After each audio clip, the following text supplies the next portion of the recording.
Graça e paz, um bom dia. Vamos de devocional diário hoje. Mais uma vez estamos aqui lendo a palavra do Senhor. Se você está lendo toda a Bíblia, 1 Reis, capítulo 9 ao capítulo 12, Novo Testamento, capítulo 17 de Mateus. Vamos ver até o versículo 13, a transfiguração. Jesus vai até um alto monte, leva Tiago, Pedro e João, e ali se transfigura, diz que o seu rosto resplandeceu como o sol, suas vestes tornaram-se brancas como a luz. E ali estavam Moisés e Elias. Sabemos que era Moisés e Elias, até porque o próprio Pedro diz no versículo 4 que queria fazer uma tenda para os três ali, Jesus, Moisés e Elias. E naquele momento veio uma nuvem luminosa, envolveu a todos, e a voz dizia: "Este é o meu filho amado, em quem me comprazo, a ele ouça." Veja que interessante esta situação, porque nós vimos que Pedro, ele confessou a Jesus Cristo, ele fez uma declaração especial de que Jesus Cristo era o Filho de Deus, mas agora ele, diante ali de Moisés e Elias, os representantes dos profetas, os representantes da lei, ele fica deslumbrado com eles naquele momento, e Pedro sempre quer falar alguma coisa, mas ele não sabia bem o que dizer.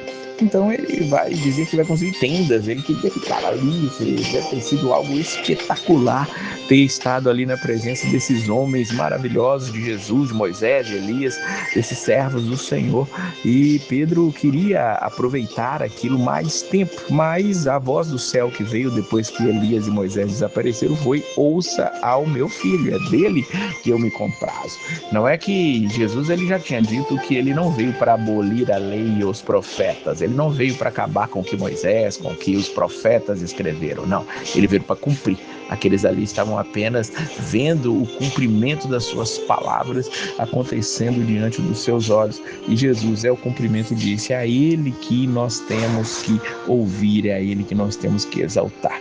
Veja que Jesus vai falar algo interessante para os discípulos, falando que aquilo que estava acontecendo ali não era para eles contarem até que ele ressuscitasse dos mortos, diz o versículo de número 9. Mas será que aqueles discípulos entendiam isso?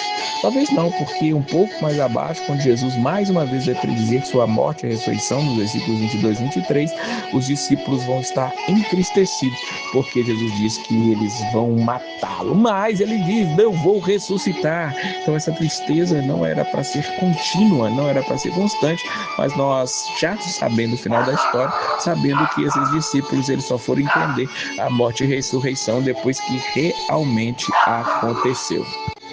Quando Jesus desce daquele monte, o Monte da Transfiguração, nós vamos ver que há problemas ali embaixo, há problemas no vale, como alguém já disse. E ali eles vão descendo, os outros discípulos de Jesus estavam ali, os outros 9, mas eles não conseguiram expulsar um espírito maligno que estava sobre o filho de um homem. Ele é lunático, sofria muito, cai no fogo e na água. Aquela criança estava viva ali por milagre, porque um espírito maligno estava tentando destruir a vida dele, e os discípulos, diz o versículo 16, foram trazidos para que aquele homem pudesse mostrar o seu filho, apresentou o seu filho àqueles discípulos, mas eles não o curaram. Jesus ali, ele exclama, ele suspira, versículo 17: "Ó geração incrédula, perversa, até quando estarei convosco, até quando vos sofrerei?" Trouxeram o menino e Jesus expulsou aquele menino ali, mas trouxe algo interessante, diz o versículo 21, que tem certas castas de demônio que só saem com jejum e oração. Jesus estava em jejum, Jesus estava em oração naquele momento? Nós não temos certeza, mas se ele estava no monte ali com Pedro, Tiago e João, a Bíblia não fala que eles se alimentaram ali, ou claro, em oração eles estavam. Então é algo especial, nós entendemos que temos que ter uma vida constante de jejum e oração, para quando certas castas de demônios se manifestarem, nós temos o poder para poder expulsar. No final desse capítulo, que é um capítulo pequeno, pensando no total ali dos capítulos de Mateus, os discípulos vão até Cafarnaum. Chega em Cafarnaum, alguém chega ao Pedro e pergunta: "O vosso mestre não paga impostos? O mestre não paga as 2 dracmas?" E Pedro responde sim. E quando ele entra em casa, parece que o que Pedro disse foi uma mentira, porque Jesus vai tipo que repreender Pedro aqui.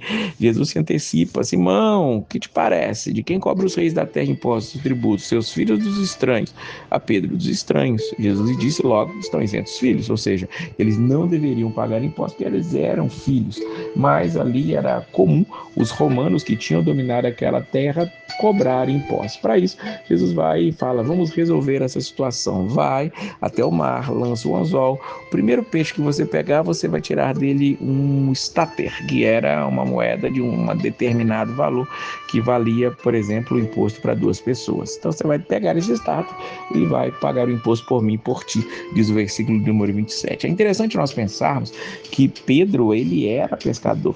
Então, de certa forma, ele foi trabalhar para adquirir o produto do seu trabalho e pagar o imposto, o que Jesus vai em outro momento, ainda no livro de Mateus, dizer para nós que é lícito, dai a César o que é de César. Que nós possamos pagar os nossos impostos, por mais que nós não gostemos disso, nós ainda não estamos no reino dos céus completamente feito, completamente realizado. Estamos vivendo ainda nesse lado da eternidade, onde ainda estamos sujeitos às autoridades. Quando nós formos ler Romanos, nós vamos ver claramente isso, que vivemos em 2 reinos, e enquanto neste reino aqui nós estivermos, nós temos que estar submetidos às leis civis aqui também. A palavra de Deus está acima de tudo, e Jesus aqui manda nós fazermos isso, que nós possamos pescar os nossos peixes todos os dias, para podermos ter o nosso sustento e também fazermos a nossa parte como cidadãos. É isso que Jesus nos chama a fazer, sermos cidadãos honestos, sermos cidadãos deste